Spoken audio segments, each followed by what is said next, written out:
নারীবাজির সাথে চলাফেরা করো, একদিন 2 দিন 3 দিন নারীবাজির সাথে গেলা, হায় হায়, 3 দিন পরে তোমার মধ্যে ওই আখলাক চলে আসবে, মজা পাইয়া ফেলবা। এই জন্য আল্লাহ তাআলা বলেন সাবধান সাবধান, বন্ধু বানানোর ক্ষেত্রে খুব সতর্ক থাকবা।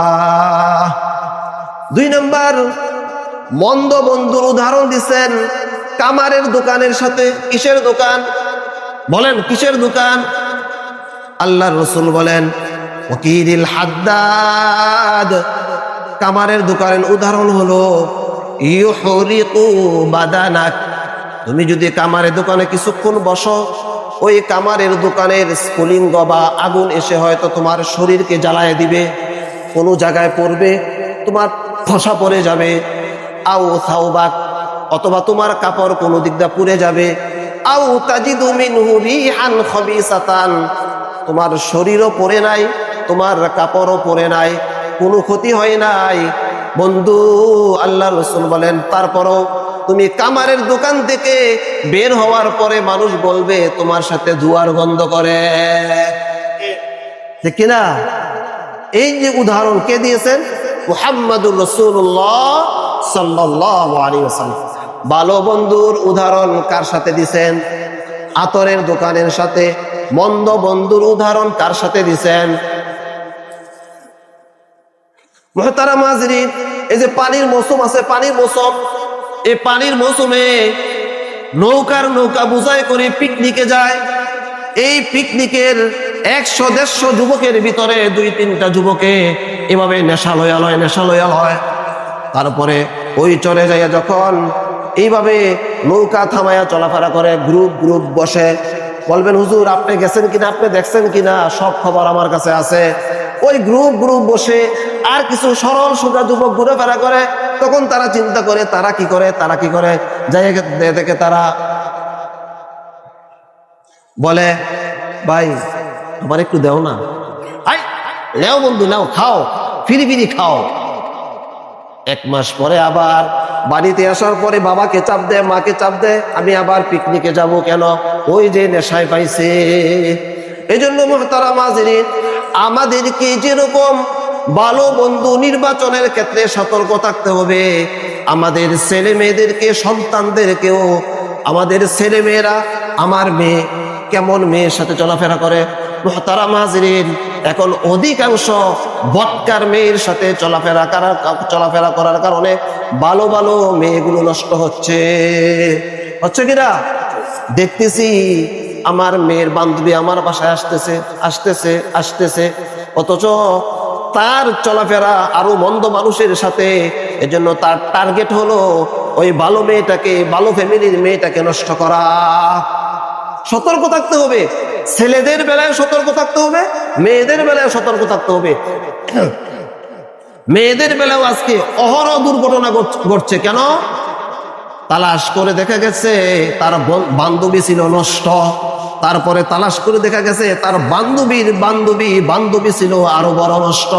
ওই কালেকশনে আস্তে একটা মেয়ে যখন একটা পরিবার থেকে নষ্ট হয়ে যায়, পুরা পরিবার আগুনে পুড়ে ছারখার হয়ে যায়। কথা ঠিক কিনা ভাই? এই জন্য মুহতারাম হাজিরিন, মুমিন সরল হয়, বোকা হয় না। মুমিন সরল হয়, বোকা হয় না। হযরত আবু বকর রাদিয়াল্লাহু তাআলা আনহু, তিনি শ্রেষ্ঠ মুমিন, তিনি সরল ছিলেন, বোকা ছিলেন না। এজন্য হযরত ওমর রাদিয়াল্লাহু তাআলা আনহু একদিন যখন এসে বলেন, বন্ধু আজকে আসছি আমার জীবনের সমস্ত নেক আপনাকে দিয়ে দেওয়ার জন্য। আবু বকর রাদিয়াল্লাহু তাআলা আনহু ব্যাকুল ছিলেন না সরল ছিলেন? মুমিনের বৈশিষ্ট্য, মুমিন সরল হয়। মুমিন কি হয়? আমরা সরল হব কিন্তু ব্যাকুল হব। আবু বকর রাদিয়াল্লাহু তাআলা আনহু বলেন, বন্ধু আজকে এত মায়া আমার জন্য, তোমার জীবনের সমস্ত আমল দিয়ে দিবা। ওমর রাদিয়াল্লাহু তাআলা আনহু বলেন, বন্ধু একটা শর্তে, আমার পুরা জীবনের নেক আমল আপনাকে দিয়ে দিব, আপনি শুধু আল্লাহ রাসূলের সাথে 3 দিন যে গারে সৌরে ছিলেন, ওই গারে সৌরের 3 দিনের আমল আমাকে দিবেন, আমার জীবনের সমস্ত আমল আপনাকে দিয়ে দিব। সুবহানাল্লাহ বলে। আবু বকর রাদিয়াল্লাহু তাআলা আনহু সরল ছিলেন, বেকল ছিলেন না, বেয়াকল ছিলেন না। আবু বকর রাদিয়াল্লাহু তাআলা আনহু বলেন, ওমর শোনো, আমার জীবনে আছেই কি? আমার জীবনের পুঁজি হলো আল্লাহর রাসূলের সাথে গারে সওরের মধ্যে যে 3 দিন ছিলাম, এটি আমার জীবনের পুঁজি।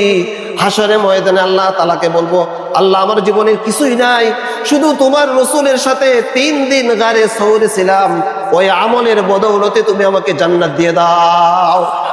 অথচ আবু বকর রাদিয়াল্লাহু তাআলা আনহুকে জান্নাতের সবগুলি দরজা দিয়ে ডাকবেন। আবু বকর রাদিয়াল্লাহু তাআলা আনহু সরল ছিলেন, মুমিন ছিলেন না। সূরা লাহাব নাযিল হয়েছে, সূরা লাহাব।